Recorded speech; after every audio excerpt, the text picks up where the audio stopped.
Hello दोस्तों, आप जो 100 में से 99% यूट्यूबर हैं वो यही गलती करते हैं कि जब वो वीडियो को पब्लिक कर देते हैं तो उसे छोड़ देते हैं। ऐसा आपने बिल्कुल नहीं करना। जैसे ही आप वीडियो को पब्लिक कर देते हैं तो फ़ौरन उसके बाद यूट्यूब पर चले जाना और सर्च पर अपनी वीडियो का टाइटल सर्च करना। फिर वह अगर सर्च में आपकी वीडियो मिल जाती है तो 3 से 4 मिनट अपनी वीडियो को देख लेना। इससे क्या फ़ायदा होगा मैं बताता हूँ। और फिर खुद की वीडियो को लाइक करना और कमेंट भेजना। इससे एल्गोरिथम को लगता है कि आपकी वीडियो इंटरेस्टिंग है, लोग उसे देखना चाहते हैं और इसके ज़रिए वो फिर और भी लोगों को पहुँचा देता है।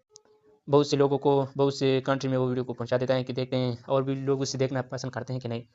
अगर वो वीडियो आपके सर्च में नहीं मिलता तो फिर अपनी वीडियो का लिंक व्हाट्सएप के जरिए किसी दोस्त के मोबाइल में भेज देना, भाई के मोबाइल में या घर में कोई दूसरा मोबाइल तो वहाँ पर भेज देना।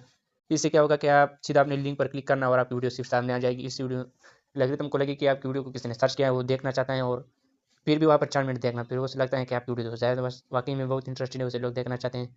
तो इसके ज़रिए आप अपनी वीडियो को बूस्ट करना और अगर चैनल पर नए हो तो उसे सब्सक्राइब करना। देखो